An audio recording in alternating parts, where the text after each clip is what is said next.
মাশাআল্লাহ, আমাদের গ্রামের বাড়িতে এখানে প্রায় 100 প্রজাতির গাছ রয়েছে। প্রতিটা লিচুর গাছ আলাদা আলাদা প্রজাতির। এগুলো সব চাইনিজ লিচু, এবং চাইনিজ লিচুরই কতগুলো ভ্যারাইটিস এখানে আছে। এখানে এটা বেদানার গাছ, মাশাআল্লাহ অনেক সুন্দর হয়েছে। লাউ গাছ দেখতে আমার ভীষণ ভালো লাগে। এখানে তো একটা লাউ ধরে গেছে। তারপর এটাও চাইনিজ জাম্বুরা।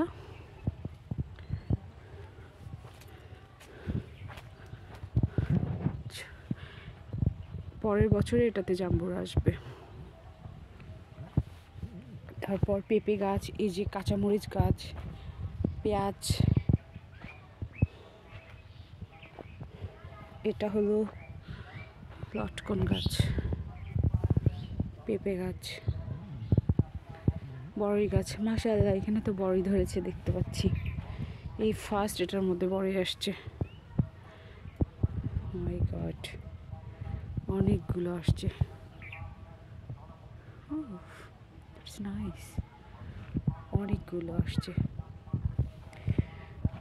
এখানে সবগুলো।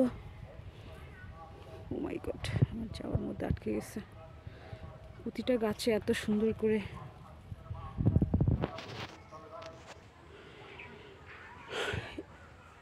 এখানে অনেক এক্সপেন্সিভ একটা গাছ দেখতে পাচ্ছি। ও, এখানে দেখতেছি বাঁধাকপির গাছ। এটা বাঁধাকপি না ফুলকপি বলে আর কি। এখানে একটা অনেক এক্সপেন্সিভ একটা গাছ, অনেক উপকারী একটা গাছ, নিম গাছ। নিম গাছটা দারুণ হয়েছে। আমার নিম গাছ ভীষণ রকমের পছন্দ। আর এখানে হচ্ছে লাল আলু, আর এখানে একটা কলা গাছ। এই কলাটা কি যেন একটা কলা গাছ বলে, এটা আমি বলতে পারছি না। ছোট কলা গাছগুলোর মধ্যেই এটাতে কলা আসে। আমরা এখন এটার ফল পাইনি, সামনের বছর পেয়ে যাব। আর এখানে মূলা গাছ দেখেন, অনেক সুন্দর মূলা হয়েছে। আর আলু গাছগুলো তো মাশাআল্লাহ বলার অপেক্ষা রাখে না। এখানে একটা গাছ দেখতে পাচ্ছি, এটা ধনিয়া গাছ। ধনিয়া ফুল দেখতে আমার ভীষণ রকমের পছন্দ। Wow, that's nice. এটা হলো আতা গাছ, এটা আতা গাছ।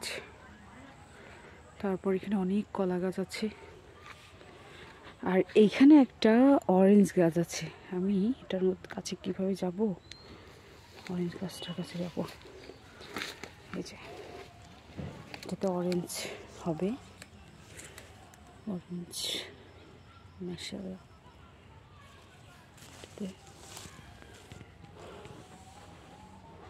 অরেঞ্জ গাছ। আর এখানে একটা আপেল গাছ আছে, আমি খুঁজে পাচ্ছি না। আপেল গাছটা দেখে দিচ্ছি। ওই যে আপেল গাছটা দেখা যাচ্ছে, এই যে ওখানে আমি একটু যেতে পারবো না, সামনে একটু বেশি গাছপালা আছে। মাশাআল্লাহ, সবগুলো গাছ অনেক সুন্দরভাবে হয়েছে। মাঝে মাঝে অনেক পেঁপের গাছ আছে, এখানে অনেক ধরনের গাছ আছে, আমি পুরাটা ক্যাপচার করতে পারিনি। তারপর এখানে ছিম গাছ আছে।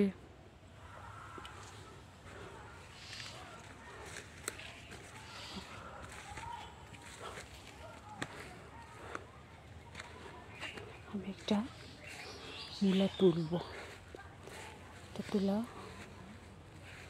একটা মূলা তুলে খাবো। আগে খুব করে খেতাম, কিন্তু যখন ছোটোবেলায় মূলা খেতাম খুব ভালো লাগতো।